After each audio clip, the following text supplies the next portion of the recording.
নমস্কার। গল্পের ঝুলিতে সকল শ্রোতা বন্ধুদের স্বাগত জানাই।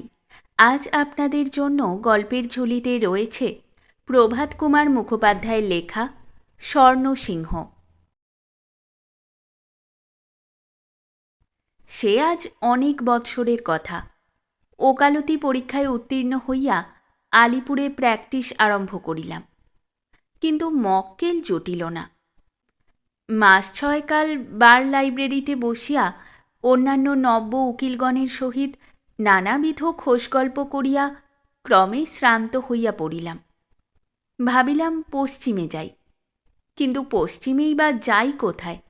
ডিরেক্টরি বাহির করিয়া পশ্চিমের নানা স্থানের উকিলের তালিকা অনুসন্ধান করিতে লাগিলাম। খুঁজিতে খুঁজিতে দেখিলাম বিহারে সাসেরাম নামক একটা মহকুমা আছে। সেখানে বাঙালি উকিল একটিও নাই, আর কোনো বাঙালিই নাই। যাইবার পক্ষে বাধাও বিস্তর। রেল নাই। আড়া স্টেশনে নামিয়া এক্কা করিয়া ৩-৪ দিন যাইতে হয়। ভাবিলাম এই ঠিক হইয়াছে। এই পৃথিবীর বাহির কাশী সাক্ষাৎ কৈলাস। এইখানে গেলেই আমার পসার হইবে। পশ্চিমের লোকের বিশ্বাস বাঙালিরা অত্যন্ত বুদ্ধিমান জাতি। ওদিকটায় বাঙালির এখনও বেশ খাতির আছে। সুতরাং মাসখানেকের মধ্যেই সাসেরাম পৌঁছিয়া প্র্যাকটিস আরম্ভ করিলাম। সাসেরামে একজন উর্দুওয়ালা উকিল ছিলেন। তাহার নাম মুন্সি জোয়ালা প্রসাদ। তিনি সেখানকার প্রধান উকিল। আমাকে দেখিয়া কিন্তু বৃদ্ধ সন্তুষ্ট হইলেন না। যাহাকে তাহাকে বলিয়া বেড়াইতে লাগিলেন, আরে ও তো বাচ্চা হ্যায়, কানুন কা হাল কেয়া জানতা হ্যায়। প্রথম প্রথম একটা মোকদ্দমায় আমি তাহার বিপক্ষ পক্ষের উকিল নিযুক্ত ছিলাম। মোকদ্দমা শেষ বক্তৃতার দিন আইনে তর্ক করিবার জন্য অপরাধের মধ্যে আমি খানকতক মোটা মোটা পুস্তক লইয়া গিয়াছিলাম। জোয়ালা প্রসাদ কোনো আইনের পুস্তকের ধার ধারিতেন না। প্রকাশ্য আদালতে হাকিমকে বলিলেন, হুজুর देखिए तो तमाशा, कलकत्ता से एक उकील आए हैं ना, मोछ ना दाढ़ी और बयस के लिए टोकरी भर के किताब ले आए हैं। हुजूर को कानून सिखलाने मांगते हैं, जैसे कि हुजूर को कानून मालूम नहीं है।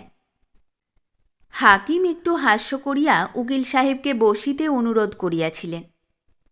আমার প্রতি জোয়ালা প্রসাদের এই বিদ্বেষের কারণ ক্রমে বুঝিতে পারিলাম।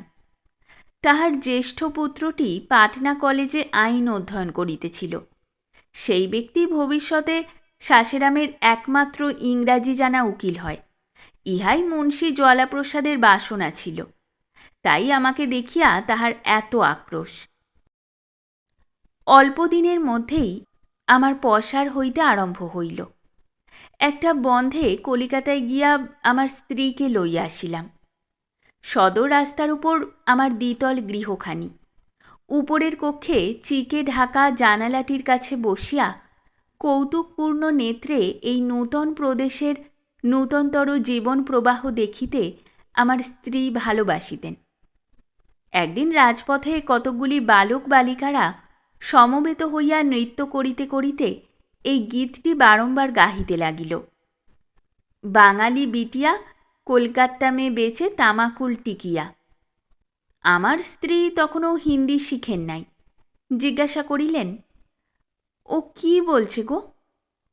আমি বলিলাম, ওরা যা বলছে তার ভাবার্থ এই, হে বাঙালির মেয়ে, আমাদের দেশে এসে তোমরা ভারী নবাব হয়েছ, চিকের আড়ালে দোতলায় বসে আছো, কিন্তু কলকাতায় তো তোমরা টিকেও বিক্রি করো শুনেছি। আমার স্ত্রী গালে হাত দিয়া বলিলেন, ও মা, কি হবে? গ্রীষ্মকাল আসিল। আমার বাড়ির চারিদিকে তালগাছগুলিতে পাশিরা তারির জন্য লাবণী বাঁধিয়াছে। প্রত্যহ প্রভাতে চারিদিক হইতে পাশিদের চিৎকার শোনা যায়, তার চিরো। অর্থাৎ আমি তালগাছে চড়িতেছি। কুলবধূগণ, তোমরা উঠান হইতে পলায়ন করিয়া ঘরের মধ্যে লুকাইয়া থাকো। গ্রীষ্মের ছুটিতে মুন্সি জোয়ালা প্রসাদের পুত্রটি পাটনা হইতে আসিল। শহরে ইংরাজি জানা লোকের সংখ্যা অল্প বলিয়া আমার সহিত তাহার বন্ধুভাব জন্মিল। তাহার নাম সুন্দরলাল। আমি তাহার পিতৃবৈরী হইলেও আমার কাছে সে সর্বদা আসিত। মাঝে মাঝে আমরা একত্র বেড়াইতে যাইতাম। এখনকার বাঙালিদের যেমন সাহেব হইবার উচ্চাভিলাষ, সুন্দরলালের দেখিলাম সেইরূপ বাঙালি হইবার ইচ্ছা অত্যন্ত বলবতী। পিতার অগোচরে সে মাঝে মাঝে আমার গৃহে সান্ধ্য ভোজনের নিমন্ত্রণও রক্ষা করিতে লাগিল। লোকটিকে আমার বড় ভালো লাগিত। ক্রমে দেখিলাম সে যে শুধু ইংরাজি শিক্ষালাভ করিয়াছে তাহা নহে, একটি আনুষঙ্গিক ব্যাধিও তাহার উৎপন্ন হইয়াছে। সে ব্যাধিটি দাম্পত্য বিষয়ক। সনাতন প্রথা অনুসারে পিতৃনির্বাচিত কন্যাকে সে আর বিবাহ করিতে প্রস্তুত নহে। বলিল এই কারণে পিতা তাহার উপর বিরক্ত। আরও কয়েকদিনে বন্ধুত্ব একটু ঘনিষ্ঠ ভাব ধারণ করিল। একদিন চন্দ্রালোকিত সন্ধ্যায় নদী তীরে আমরা দুইজনে বেড়াইতেছিলাম। সুন্দরলাল সেদিন আমাকে বলিল সে একটি মেয়েকে ভালোবাসে। শুনিয়া আমি আশ্চর্য হইয়া গেলাম। মনে করিতাম এই ব্যাধি উপন্যাস প্লাবিত বঙ্গদেশের বাহিরে এখনো বুঝি প্রবেশ করে নাই। জিজ্ঞাসা করিলাম, তাহার নাম কি? পান্না। কত বড়? তাহার বয়স 14 বৎসর। দেখিলাম তবে তো ইহা একটি রীতিমতো রোমান্সের কাণ্ড। বন্ধুকে আবার জিজ্ঞাসা করিলাম, মেয়েটি কোথায়? আমাদের গ্রামে। আমি জানিতাম মুন্সী জ্বালাপ্রসাদের বাড়ি সদর হইতে 6 মাইল দূরে পারটালি গ্রামে। রহস্য করিয়া বলিলাম, তাই এত ঘন ঘন বাড়ি যাওয়া হয় বুঝি? সুন্দরলাল বলিল, কোথায় ঘন ঘন যাই, আসিয়াই একবার গিয়াছিলাম, আর সেদিন আর একবার গিয়াছিলাম মাত্র। প্রথমবার শুধু দেখা পাইয়াছিলাম, তাহার সহিত কথা কহিবার সুযোগ পাই নাই, তাই দ্বিতীয়বার গিয়াছিলাম। হাসিয়া বলিলাম, এখানে তবে মরিতেছ কেন? আমি হইলে তো ছুটির কয়টা মাস সেইখানেই থাকিয়া যাইতাম। সুন্দরলাল বলিল, আকাঙ্ক্ষার যদি অনুসরণ করিতাম তবে আমিও তাহাই করিতাম। আমি জানি আমি যদি কাছাকাছি থাকি তবে সর্বদা তাহাকে দেখিবার, তাহার সঙ্গে কথা কহিবার সুযোগ অন্বেষণ করিয়া বেড়াইব। তাহা হইলে নিজেকে সংযত করিয়া রাখিতে পারিব না। এইরূপ কিছুদিন চলিলে গ্রামের লোকের মধ্যে কি প্রকার আলোচনা উত্থিত হইবে তাহা ভাবিয়া দেখো। আমি যাহাকে ভালোবাসি, আমি কি তার... সুন্দরলাল আর বলিতে পারিল না, কিন্তু আমি তাহার মনের ভাব বুঝিলাম। আমি এতক্ষণ ব্যাপারটিকে পরিহাসের বিষয় স্বরূপই মনে স্থান দিয়াছিলাম। সুন্দরলালের এই কথায় সে ভাব আমার মন হইতে তিরোহিত হইল। পরিহাসের স্বর পরিত্যাগ করিয়া জিজ্ঞাসা করিলাম, মেয়েটি কে? আমাদের গ্রামে একটি পেনশনপ্রাপ্ত বৃদ্ধ সৈনিক পুরুষ আছেন। তাহার নাম সুবেদার অযোধ্যানাথ। পান্না তাহার পৌত্রী। তাহারা কি তোমাদের স্বজাতি? স্বজাতি বই কি, তবে বাধা কি? তোমার পিতার নিকট তোমার বাসনা কখনো ব্যক্ত করিয়াছিলে? করিয়াছিলাম। নিজে করি নাই, অন্য লোক দিয়া বলাইয়াছিলাম। অযোধ্যানাথ আমাকে তাহার নাচ জামাই করিতে প্রস্তুত ছিলেন, কিন্তু তাহাদের কুলগত কোনো দোষ আছে বলিয়া জাতি ভয়ে পিতা কিছুতেই সম্মত হন নাই। সে মেয়ের আরও অনেক স্থলে বিবাহের সম্বন্ধ হইয়াছিল, কিন্তু কেহই সম্মত হয় না। নহিলে আমাদের ঘরে অত বড় মেয়ে কখনো অবিবাহিত থাকে? শুনিয়া আমার মন কিছু বিষণ্ণ হইল। এ যে উপন্যাসের মতোই কাণ্ড কারখানা দেখিতেছি, কিন্তু উপন্যাসের সুখ সম্মিলনটা প্রায়ই কোনো না কোনো উপায়ে সংঘটিত হইয়া যায়। এক্ষেত্রে কি তাহা হইবে না? তাহার পর সুন্দরলাল অনেক কথা বলিল। সকল কথাই তাহার প্রণয়িনীর সম্বন্ধে। সুন্দরলাল স্পষ্ট বলিল, প্রণয়ের আবেগটা সমস্ত তাহার তরফ হইতে। বালিকা সম্ভবত ভালো মন্দ কিছুই জানে না, তাহার জানিবার বয়সও নহে, সুযোগ ঘটে নাই। বাড়ি ফিরিয়া আসিয়া রাত্রে আমার স্ত্রীকে সকল কথা বলিলাম। ইহার পর আর 2 মাস কাটিল। আমার বেশ পসার হইয়া আসিতেছে। এখন প্রত্যেক বড় মোকদ্দমায় কোনো না কোনো পক্ষে আমি নিযুক্ত থাকি। সুন্দরলাল পাটনায় ফিরিয়া গিয়াছে। ইতিমধ্যে কয়েকবার সুন্দরলালের সহিত তাহাদের গ্রামে গিয়াছিলাম। সুবেদার অযোধ্যানাথের সহিত সাক্ষাৎ করিয়া আসিয়াছি। দূর হইতে অতর্কিতে আমার বন্ধুর মনোহারিণীকেও দেখিয়া আসিয়াছি। মেয়েটি বেশ সুন্দরী বটে। তাহাকে ভালোবাসিয়াছে বলিয়া সুন্দরলালকে দোষ দিতে পারা যায় না।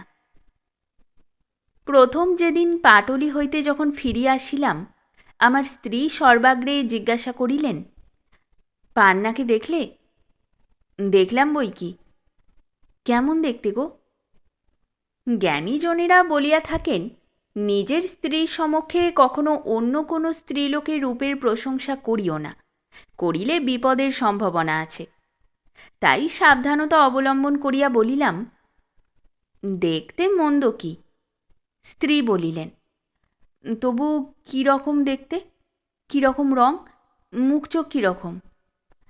তা ভালোই।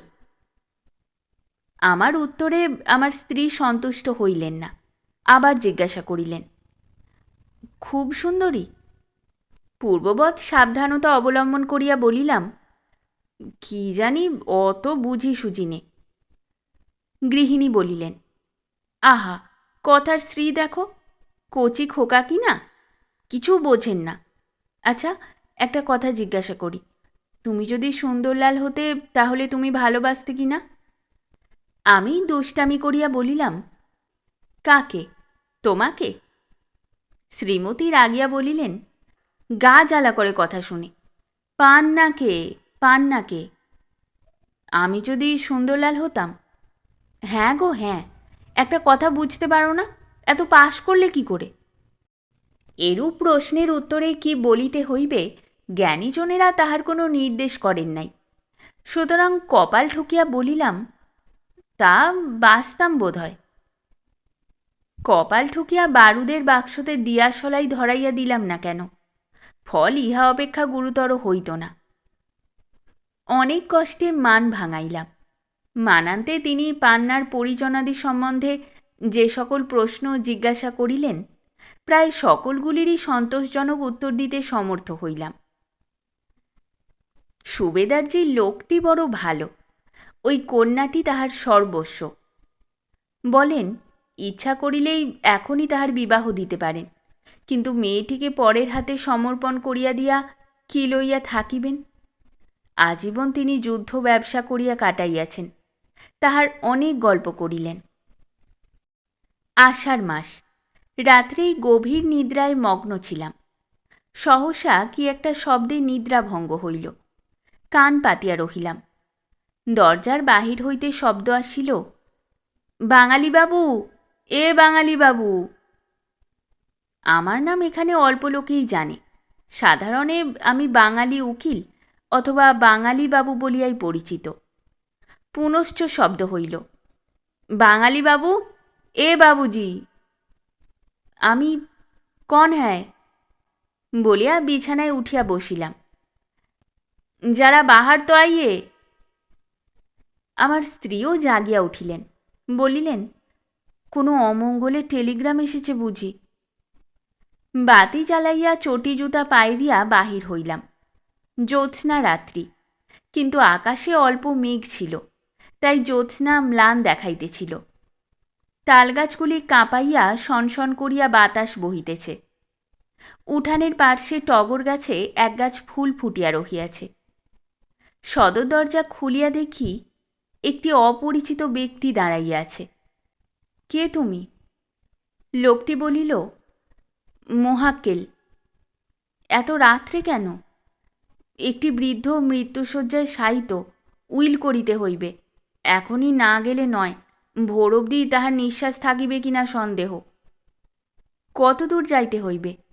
বেশি নয়, এখান হইতে 2-3 ক্রোশ মাত্র। যাইব কি করিয়া? ঘোড়া আনিয়াছি। ফিজ আনিয়াছ? আনিয়াছি। কত লাগিবে? এই রাত্রে আমি 100 টাকার কমে যাইব না। এই লন। বলিয়া লোকটি তাহার চাদরের প্রান্ত হইতে টাকার নোটে 100 টাকা গনিয়া দিল।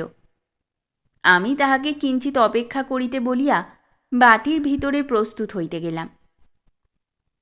টাকাগুলি বাক্সে বন্ধ করিতে করিতে আলিপুর বাড়ির সেই নিরন্ন দিনগুলির কথা মনে পড়িল। সেই একদিন আর এই একদিন।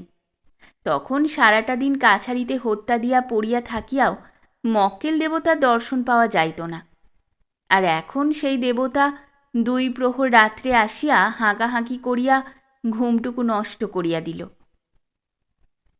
গৃহিণীকে অভয় দিয়া ভৃত্যগণকে জাগাইয়া প্রস্তুত হইয়া বাহির হইলাম। অশ্বারোহণ করিতে করিতে জিজ্ঞাসা করিলাম, বৃদ্ধটি কে? আমার সঙ্গী বলিল, সুবেদার অযোধ্যানাথ। সুবেদারজি? তাহারই আসন্নকাল উপস্থিত। বলিয়া আমি দুঃখে মৌন হইয়া রহিলাম। এই যে 15 দিন হইল তাহার কাছে বসিয়া কত যুদ্ধ কাহিনী শ্রবণ করিয়া আসিয়াছি। ঘণ্টাখানেক অশ্বারোহণের পর আমার সেই পূর্ব পরিচিত গ্রামটিতে গিয়া উপনীত হইলাম। সুবেদারজি আমাকে বলিলেন, বাবু আসিয়াছেন, আসুন, বসুন, আমি তো চলিলাম। আমি বলিলাম, না সুবেদারজি, ও কথা কেন বলেন? আপনি ভালো হইবেন। আবার আপনার কাছে কত যুদ্ধের গল্প শুনিব। শুনিয়া সুবেদারজির মুখে ক্ষীণ হাস্যরেখা দেখা দিল। বলিলেন, রামজির ইচ্ছা, তাহার যাহা ইচ্ছা হইবে তাহাই হইবে। এখন আমার একটি কাজ করুন, অনেক রাত্রে আপনাকে কষ্ট দিয়া আনিয়াছি।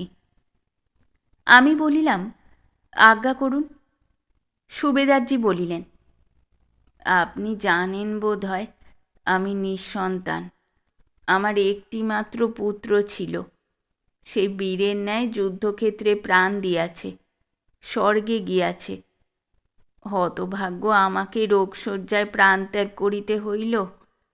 রামজির ইচ্ছা, আমার সেই পুত্রের একটি কন্যা আছে, তাহাকে বুকে করিয়া আমি জীবনের শেষ ভাগ কাটাইলাম। আমার একটি ভ্রাতুষ্পুত্র আছে, সে পাঞ্জাবে চাকরি করে। আমার যাহা কিছু সম্পত্তি আছে তাহাকে এবং আমার পৌত্রীকে বন্টন করিয়া দিতে ইচ্ছা করি। আপনি এই মর্মে একটি উইল প্রস্তুত করুন। আমার একটি স্বর্ণ নির্মিত সিংহ আছে। আমি যখন বর্মা যুদ্ধে গিয়াছিলাম সেই সময় রাজবাটি লুট করিতে গিয়া সেটি পাই। সিংহটি ওজনে 30 সেরের উপর।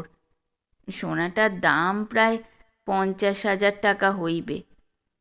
আমার পৌত্রীকে যে বিবাহ করিবে সে ওই সিংহটি যৌতুক পাইবে। আমার লোহার সিন্দুকটিতে ওই সিংহ রক্ষিত আছে। এ কথা এতদিন কেহ জানিত না। জানিলে ডাকাতেরা আসিয়া সিংহটি লইয়া যাইত। লোহার সিন্দুকে আমার 1,000 টাকা আছে। ওই টাকা আমার পৌত্রী পান্নার নামে লিখিয়া দিন। আর আমার এই বাড়ি, সামান্য জমি জমা যাহা আছে, বাসনপত্র আর মেডেলগুলি সমস্ত আমার ভ্রাতুষ্পুত্রের নামে লিখিয়া দিন। উপরিউক্ত কথাগুলি বৃদ্ধ ধীরে ধীরে বলিয়া যাইতে লাগিলেন, আর আমিও সঙ্গে সঙ্গে নোট করিয়া যাইতে লাগিলাম। লিখিবার জন্য কাগজ ভাঁজ করিতে করিতে জিজ্ঞাসা করিলাম, আপনার এ উইলের ওছি কাহাকে নিযুক্ত করিবেন? বৃদ্ধ বলিলেন, এই দেখুন, আসল কথাই ভুলিয়া যাইতেছিলাম। ওছি আপনি হইবেন, ইহাও লিখিয়া দিন। আপনার মনোনীত পাত্র পান্নাকে বিবাহ করিলে তবেই সে ওই সিংহ পাইবে। আপনি সুন্দরলালের বন্ধু, আপত্তি আছে কি? আমি বলিলাম, আমি আহ্লাদের সহিত আপনার উইলের ওছি হইতে প্রস্তুত আছি। আমি সুন্দরলালের বন্ধু তাহা বিশেষ করিয়া উল্লেখ করিয়া আমার সম্মতি জিজ্ঞাসা করিলেন। তাহার উদ্দেশ্য আমার বুঝিতে বাকি রহিল না। উইল প্রস্তুত করিয়া ফেলিলাম। বৃদ্ধ সহি করিলেন। সাক্ষীদেরও সহি লইলাম। বৃদ্ধ বলিলেন, উইলখানি আপনি সঙ্গে করিয়া লইয়া যান, আর এই লন আমার লোহার সিন্দুকের চাবি। আপনার পরিবার এখানে আছেন? আছেন। আমার অবর্তমানে, তবে আপনি দয়া করিয়া পান্নাকে লইয়া গিয়া বিবাহ পর্যন্ত আপনার বাটিতে রাখিবেন। পান্না নিজে রাঁধিয়া খাইবে। আমি বলিলাম, আমার বাড়িতে এই দেশের ব্রাহ্মণ ঠাকুর আছে, পান্নাকে নিজে রাঁধিয়া খাইতে হইবে না। উঠিয়া বৃদ্ধকে বলিলাম, এখন আমি চলিলাম, কিন্তু আপনাকে ভালো হইতে হইবে। আরও অনেক দিন আপনাকে বাঁচিয়া থাকিয়া আমাদিগকে যুদ্ধের গল্প বলিতে হইবে। বৃদ্ধ অশ্রু গদগদ কণ্ঠে বলিলেন, রামজির ইচ্ছা, আপনার হাতে আমার পান্নাকে আর টাকা কড়ি সমস্ত অর্পণ করিয়া নিশ্চিন্ত হইলাম। যাহাতে পান্নার মঙ্গল হয় তাহাই আপনি করিবেন। আমি সুবেদারজিকে আমার প্রতিশ্রুতি প্রদান করিয়া বিদায় গ্রহণ করিলাম। ইহার পর একটি দিন মাত্র বৃদ্ধ জীবিত ছিলেন। 1 মাস কাটিয়াছে। সুবেদারজির শ্রাদ্ধ শান্তি হইয়া গিয়াছে। পান্নাকে আনিয়া আমার স্ত্রীর কাছে রাখিয়া দিয়াছি। তাহার টাকা ও সিংহশুদ্ধ লোহার সিন্দুকটি আনিয়া রাখিয়া দিয়াছি। প্রথম কয়েকদিন পান্না পিতামহের শোকে অত্যন্ত ম্রিয়মাণ হইয়াছিল। আমার স্ত্রী শুশ্রূষার গুণে ক্রমেই সে সুস্থ হইয়া উঠিল। একদিন রবিবারে প্রভাতে উঠিয়া চা খাইতেছি, ভৃত্য আসিয়া সংবাদ দিল, বাবু জ্বালাপ্রসাদ সাক্ষাৎ করিতে আসিয়াছেন। আমাকে এ অনুগ্রহ ইতিপূর্বে আর কখনো তিনি করেন নাই। আমি মাঝে মাঝে সুবেদারজির সিন্দুকটি খুলিয়া সেই স্বর্ণ কেশরীর প্রতি দৃষ্টিপাত করিতাম, আর ভাবিতাম, এখনও বাবু জ্বালাপ্রসাদ এ দিনের কুটিরে পদার্পণ করিতেছেন না কেন। বাহিরে গিয়া অভ্যর্থনা করিয়া উকিল সাহেবকে বসাইলাম। 2-1 কথার পর তিনি বলিলেন, দেখুন, আপনার জন্য আমাদের তো বড় নিন্দা হইয়াছে। কেন? আমাদের জাতি ভাই সকলেই বলিতেছে যে বুড়া মরিয়া গেল, তাহার পৌত্রীটা খাইতে না পাইয়া শেষে বাঙালির অন্ন খাইতেছে। জাতি ভাই কেহ আশ্রয় দিল না। আমি আশ্চর্য হইয়া বলিলাম, খাইতে না পাইয়া? কেন? পান্না তো একেবারে নিঃস্ব নহে। সুবেদার যে উইল করিয়া তাহাকে কিছু দিয়া গিয়াছেন, তাহা কি আপনি শুনেন নাই? জ্বালাপ্রসাদ বিস্মিতের মতো বলিলেন, উইল করিয়াছেন? তাহার ছিল কি যে তিনি উইল করিবেন? আপনি পরিহাস করিতেছেন। উকিল সাহেবের এই অভিনয়টুকু দেখিয়া মনে মনে আমোদ অনুভব করিলাম। অমায়িকভাবে বলিলাম, না, উইল করিয়া গিয়াছেন, আমি সে উইল লিখিয়াছি। জ্বালাপ্রসাদ বলিলেন, তা ভালো, বাড়িটি আর 2-10 টাকা যাহা বুড়ার ছিল তাহা উইল করিয়াছেন বোধহয়। তাহা বুদ্ধির কার্যই হইয়াছে। ওই যে পান্নার পিতা, সে বুড়ার বিবাহিতা স্ত্রীর সন্তান ছিল না বলিয়া একটি গুজব আছে কি না? উইল না করিলে সম্ভবত ও বাড়িটি বুড়ার ভাতুষপুত্র আসিয়া দখল করিত। ওকালতি করিতে করিতে বুড়া হইয়া গেলাম, সবই বুঝিতে পারি। বলিয়া তিনি একটু কাষ্ঠ হাসি হাসিলেন। লোকটার মুখ দেখিয়া আমি বেশ বুঝিতে পারিলাম আসল কথাটাই তাহার মনে তোলপাড় করিতেছে, অথচ প্রকাশ করিবার সাহস হইতেছে না। নানা অসম্বন্ধ কথা পারিয়া নিতান্ত অসংলগ্নভাবে অবশেষে কথাটা বলিয়া ফেলিলেন। পান্নার সহিত সুন্দরলালের বিবাহের প্রস্তাব করিলেন। আমি মনে মনে বলিলাম, হে স্বর্ণকেশরী, ধন্য তোমার মহিমা। জ্বালাপ্রসাদকে বলিলাম, মেয়েটির ওই যে কুলগত দোষ আছে, তাহাতে আপনার জাতিভাই কোনো আপত্তি করিবে না তো? জ্বালাপ্রসাদ বলিলেন, করিবে, আমি বিলক্ষণ জানি, তাহারা আমাকে এক ঘরে করিবে। কিন্তু আমরা শিক্ষিত ব্যক্তিরা যদি নির্বোধ সমাজ শাসনের এত ভয় করিয়া চলি, তা হইলে দেশের কুসংস্কারাচ্ছন্ন রীতিনীতিগুলো কি কখনো সংশোধিত হইবে বলিয়া মনে করেন নবীনবাবু? অনেক কষ্টে হাস্য সংবরণ করিয়া গম্ভীরভাবে আমি মাথাটি নাড়িতে লাগিলাম। বলিলাম, ঠিক ঠিক উকিল সাহেব, আপনি আপনার বিদ্যাবত্তার উপযুক্ত কথাই বলিয়াছেন। জ্বালা প্রসাদ বলিলেন, ইংরাজি পড়ি নাই বটে, কিন্তু সমাজ ও ধর্ম সম্বন্ধে আমার মতাদি ইংরাজি শিক্ষিত দিগের মতোই।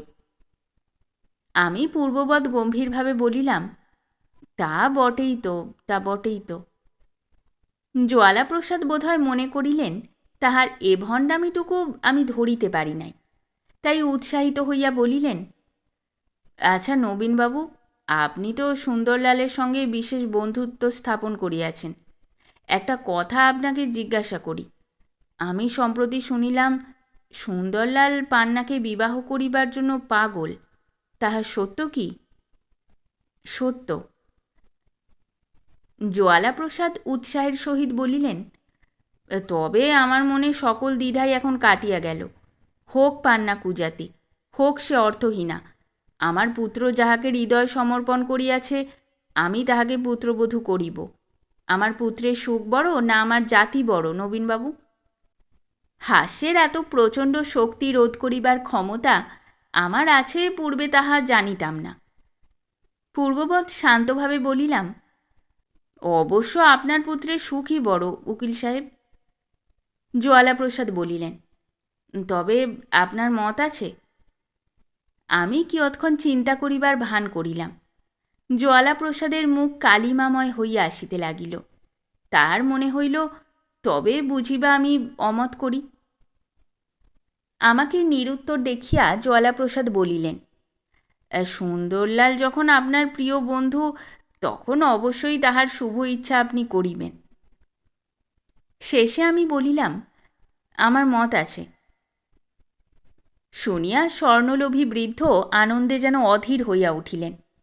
প্রথমে স্বর্ণসিংহের অস্তিত্ব বিষয়ে অজ্ঞতার ভানটুকু দেখাইতে যেরূপ কৃতকার্য হইয়াছিলেন, এখন এই অপরিমিত আনন্দোচ্ছ্বাসটুকু গোপন করিতে সেরূপ কৃতকার্য হইতে পারিলেন না। অন্য সকল চিত্তবৃত্তি অপেক্ষা আনন্দ গোপন করাই বোধহয় মানুষের পক্ষে সর্বাপেক্ষা কষ্টকর। পান্না সুন্দরলালের বিবাহ হইয়া গিয়াছে, উইলে প্রবেট লইয়াছি। পান্নার 1000 টাকা তাহার নামে কোম্পানির কাগজ কিনিয়া দিব বলিয়া রাখিয়া দিয়াছি। সিংহটি জ্বালাপ্রসাদ লইয়া গিয়াছেন। বিবাহের সপ্তাহখানেক পরে আবার নিশীথের শান্তিভঙ্গ করিয়া আমার সদর দরজায় শব্দ উত্থিত হইল, বাবু, এ নবীনবাবু। বাহিরে আসিয়া দেখিলাম লণ্ঠন হস্তে একটা ভৃত্য দাঁড়াইয়া আছে, তাহার পশ্চাতে পান্না ও সুন্দরলাল। আশ্চর্য হইয়া জিজ্ঞাসা করিলাম, কি হে, ব্যাপার কি? ভিতরে চলো, বলিতেছি। ভৃত্যকে বিদায় দিয়া সুন্দরলাল পান্নাকে লইয়া আমার অঙ্গনে প্রবেশ করিল। বলিল, বাবা আমাদিগকে তাড়াইয়া দিয়াছেন। কেন? সেই সোনার সিংহটা সমস্ত সোনার নহে, খুব পাতলা সোনার পাতে উপরটা মোড়া ছিল, ভিতরটা সমস্ত তামা। বাবা পূর্বেই বলিয়াছিলেন, উহা গলাইয়া বিক্রয় করিয়া কোম্পানির কাগজ কিনিয়া রাখিবেন, নহিলে ডাকাইতে কোন দিন সিংহটা লইয়া যাইবে। আজ সন্ধ্যা হইতে গলানো হইতেছিল, 200 টাকার আন্দাজ সোনা বাহির হইয়াছে, বাকি সমস্ত তামা। বাবা ক্রোধে ক্ষিপ্তের মতো হইয়াছেন, দূর দূর করিয়া আমাদিগকে বাড়ি হইতে তাড়াইয়া দিলেন। আমার স্ত্রী অন্ধকারে বারান্দায় দাঁড়াইয়া সমস্ত শুনিতেছিলেন। তাড়াতাড়ি আসিয়া পান্নার হাত ধরিয়া তাহাকে নিজ কক্ষে লইয়া গেলেন। আমি সুন্দরলালকে লইয়া একটি কক্ষে বসিলাম। শেষ হলো আমাদের আজকের গল্প। গল্প পাঠে এবং বিভিন্ন চরিত্রে আমি তৃষিতা। গল্পটি ভালো লাগলে একটি লাইক এবং শেয়ার করে দেবেন, আর চ্যানেলে নতুন হয়ে থাকলে আরও গল্প শোনার জন্য চ্যানেলটি সাবস্ক্রাইব করতে কিন্তু ভুলবেন না। খুব তাড়াতাড়ি নতুন একটি গল্প নিয়ে ফিরে আসব। সকলে ভালো থাকুন, শুনতে থাকুন গল্পের ঝুলি।